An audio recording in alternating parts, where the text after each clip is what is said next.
আছে, কথা বলেন। প্রিয় দর্শক, আমি এখন দাঁড়িয়ে রয়েছি ৫ নং সৌন্দর্য ইউনিয়ন ৭ নং ওয়ার্ড বটতলী ঘাটের পাড়ে।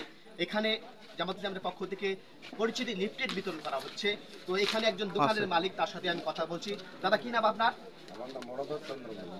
দাদা, আসলে দীর্ঘদিন ধরে শেখ হাসিনার ক্ষমতায় ছিল, আপনারা জানেন, ভালো হোক মন্দ হোক সেটা আপনারা দেখেছেন। শেখ হাসিনা পতনের পর স্বাধীন একটি বাংলাদেশে দুটি দল বৃহৎ, একটি হচ্ছে বিএনপি, একটি হচ্ছে জামাত ইসলাম।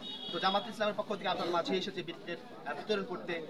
জামাত সম্পর্কে আমরা কিন্তু একটি নেগেটিভ ধারণা সময় পোষণ করে থাকি, ভয় দেখাচ্ছে যে জামাত রক কাটে এবং অশৃঙ্খল একটি দল। তো আসলে আপনি শিক্ষিত মানুষ হিসাবে, সচেতন মানুষ হিসাবে, বর্তমান জামাতের যে জনপ্রিয়তা, গ্রহণযোগ্য বৃদ্ধি পাচ্ছে, এটি আপনি কতটুকু যুক্তিগত মনে করেন? আসলে সর্বোপরি কথা হলো, সর্বোপরি কথা একটাই, যে কাজেই সব কিছু।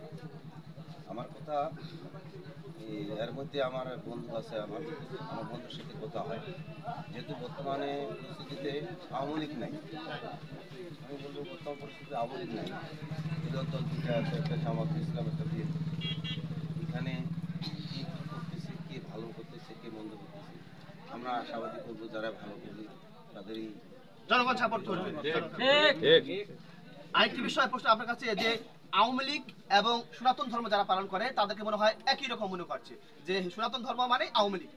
এর কারণে কিন্তু সনাতন ধর্মের প্রতি মানুষ একটু আট চোখে দেখে, কারণ এই আট চোখে দেখার কারণে কিন্তু আপনাদের সুনাম ক্ষুণ্ণ হচ্ছে। তো সে থেকে বেরিয়ে আসার আপনাদের কোনো ব্যবস্থা আছে কিনা, বা মন মানসিকতা আছে কিনা? আসলে আমাদের ব্যবস্থা মন মানসিকতা না, সেটা ওই বিপক্ষ যে দলগুলো, যেমন আমি বলবো এনাদের যদি আস্থা থাকে, সেটা অবশ্যই আস্থা যদি থাকে ওনাদের, যে আসলে আমাদের হিন্দু মুসলমান সকলে মিলে যদি আমরা একত্রিতভাবে এটা করতে পারি, কে কি বলে সেটা দেখার বিষয় না। আমরা যদি মনে করি যে আমি জামাতে ইসলাম করি, আমার হিন্দু সেও জামাতে ইসলামের সে একটা সমর্থক বা সে একটা কর্মী হতে পারে, এরকম যদি এটা থেকে থাকে, তাহলে অবশ্যই আসলে দেখতে পাবে, দেশ দেখতে পাবে, জনগণ দেখতে পাবে যে না, যে হিন্দুদেরও একটু আস্থা আছে, জায়গা আছে। এই ধরনের তাহলে অবশ্যই সেটা।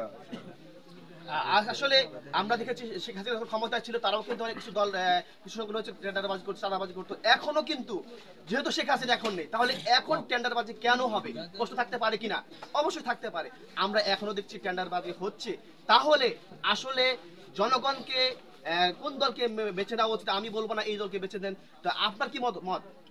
সেটা তো বলা যাওয়া ঠিক হবে না, কোন দলকে বেছে নেওয়া হবে সেটা। টেন্ডারবাজি যারা করতেছে তারা অবশ্যই বুঝতে পারতেছে বা দেখতে পারতেছে যে আসলে এটা বিএনপি করতেছে, আওয়ামী লীগ করতেছে, না জামাতে ইসলাম করতেছে। আসলে সকলেরই চোখে নজরে পড়তেছে কোন দল আগে আসতেছে, কোন দল বাধা দিচ্ছে, কোনো কাজে বাধা দিচ্ছে, কোনো কাজে একটা ভালো কাজ বা মন্দ কাজ করতে যাচ্ছে। বর্তমানে সরকার আমি বলবো কেউ নেই, আমি কিন্তু বলবো সরকার বর্তমানে কেউ নেই। জামাতে ইসলাম আছে সরকার, বিএনপি সরকার আছে নাই। এইখানে যদি ওই জামাতে ইসলাম যদি যা করে যে আমি বর্তমানে আসি, আমি জোরদার করি, এটা আমি দখল করবো, এটা কেউ দখল করিয়েন না, এই ধরনের যদি করে থাকে, তাহলে তো এটা ভুল। আমি বলবো তাহলে যে জামাতে ইসলামে ভবিষ্যতে এখানে আস্থা থাকে না। বিএনপি যদি মনে করে যে না আমি বর্তমানে সরকারে আছি, আমি তো এটাই মনে করি।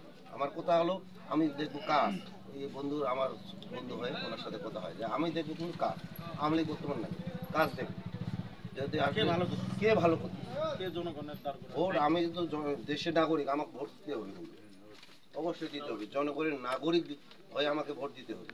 আমার কথা হলো দেশের জন্য যে কাজ করছি তাদেরকে আমি ভবিষ্যতে আশা করি। অনেক ধন্যবাদ। আপনি দর্শক, বৃক্ষ তোমার নাম কি, ফলে পরিচয়। কে টেন্ডারবাজি করছে, কে বিগত দিনে করেছে, যে কে বর্তমান করছে, এটি অপিন আড়াল করার কোনো অবকাশ নেই। সামনে আশা করা যায় সুষ্ঠু গ্রহণযোগ্য একটি নির্বাচন হবে। আপনারা আপনাদের মূল্যবান ভোট, বলবো না জামাতকে দেন, বলবো না বিএনপি কে দেন, আপনারা আপনার মেধা দিয়ে, আপনার জ্ঞান দিয়ে মূল্যবান ভোটটি তাদেরকে দিন যারা সত্যিকারে দেশের জন্য, দেশের মানুষের জন্য, জনগণের কল্যাণের জন্য কাজ করবে। আপনার মূল্যবান ভোটটি তাদেরকে দিবেন। দেশ আমার, আপনার। আসুন আমরা দেশের জন্য, জাতির জন্য সামনের দিনগুলোতে এগিয়ে যাই। ভালো থাকবেন, সুস্থ থাকবেন। আল্লাহ হাফেজ।